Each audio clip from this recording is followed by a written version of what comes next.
अस्सलाम वालेकुम जी दोस्तों, क्या हाल चाल है। अच्छा दोस्तों, बहुत सारे लोग अभी 2026 में तुर्की का विजिट वीज़ा लेके टीआरसी लेने की कोशिश करते हैं। अभी पाकिस्तान को पता नहीं है कि टीआरसी होती क्या है, टीआरसी का प्रोसीजर क्या है, टीआरसी के लिए कौन कौन से डॉक्यूमेंट्स चाहिए, इसमें क्या मुश्किल आती है। अभी आपको बहुत सारे जो ट्रैवल एजेंसी वाले वो आपको कहते हैं कि हम आपको डन बेस के ऊपर टीआरसी लेके देंगे, हम हमारी गारंटी कि हम आपको टीआरसी लेके देंगे। आज की वीडियो के अंदर मैं आपको बताऊंगा कि तुर्की का विजिट वीज़ा लेने के बाद या तुर्की की टीआरसी कैसे हासिल की जाती है, टीआरसी होती क्या है, इसमें जो सबसे बड़ी लोगों की गलत फहमी है कि टीआरसी के ऊपर आप काम कर सकते हो कि नहीं कर सकते हो, ये भी मैं गलत फहमी दूर करूंगा।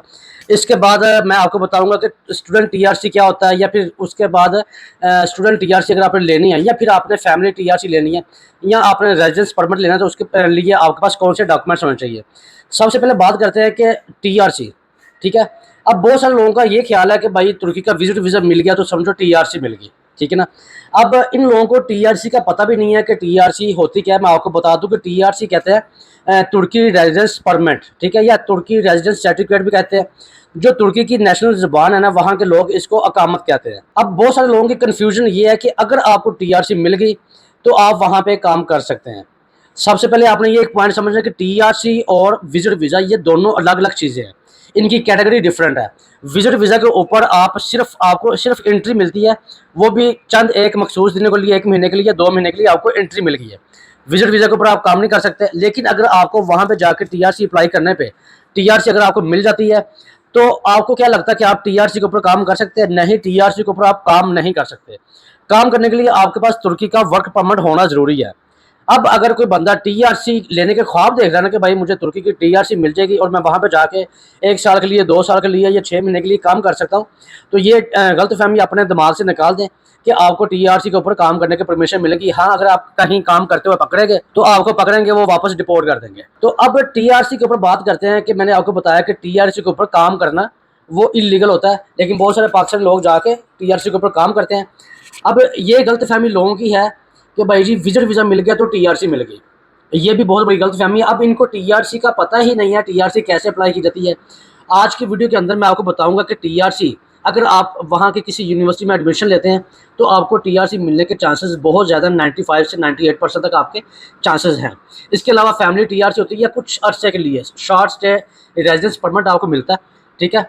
अब अगर आपने अब बहुत सारे लोग जो स्टूडेंट लोग हैं उनकी कोशिश होती है कि हमें यूनिवर्सिटी से एडमिशन मिल जाए। सबसे पहली बात ये कि अगर आपने स्टूडेंट टीआरसी लेनी है तो आपके पास जो है ना वहाँ की जो एक अच्छी यूनिवर्सिटी, आपके पास एक अच्छी यूनिवर्सिटी का एडमिशन होना चाहिए। आप एडमिशन फ़ीस पे करोगे, आपको वहाँ से इनरोलमेंट लेटर मिलेगा। आप इनरोलमेंट लेटर की बेस के ऊपर वहाँ पे टीआरसी ले सकते हो। अब इसके लिए डॉक्यूमेंट्स कौन से चाहिए, ठीक है। अगर आप स्टूडेंट टीआरसी के लिए अप्लाई कर रहे हो, इसमें आप समझे कि आपको जो डॉक्यूमेंट चाहिए, सबसे पहले आपका वैलिड पासपोर्ट चाहिए। उसके बाद आपका जहाँ पे आप रह रहे हो वहाँ का जो आपका एड्रेस है वो चाहिए, और रेजिडेंस परमिट की जो एप्लीकेशन फॉर्म है आपको वो चाहिए। आपका बायोमेट्रिक होगा, आपकी फ़ोटोज़ होंगी लेटेस्ट वाली, ठीक है। तो इसके अलावा आपकी हेल्थ इंश्योरेंस आपको चाहिए।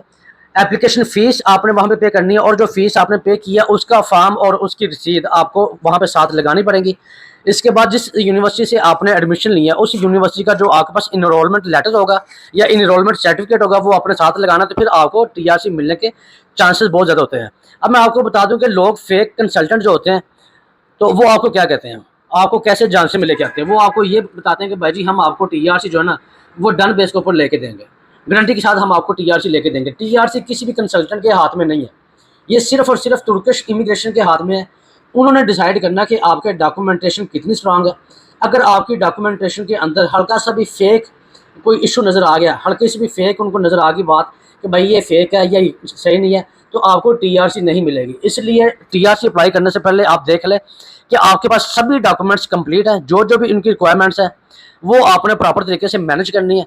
अगर आप मैनेज करते हैं तो इंशाल्लाह 110% आपको टीआरसी मिलेगा। उम्मीद करता हूँ कि आपको ये वाली इन्फॉर्मेशन अच्छी लगी है। अगर आपको ये इन्फॉर्मेशन अच्छी लगी है तो लाजमी आपने मुझे फॉलो करना है। अगर यूट्यूब पे देख रहे हो तो लाजमी आपने मुझे सब्सक्राइब करना है, ठीक है जी। मिलते हैं अगली वीडियो में, तब तक लिए अल्लाह हाफिज़। पाकिस्तान जिंदाबाद।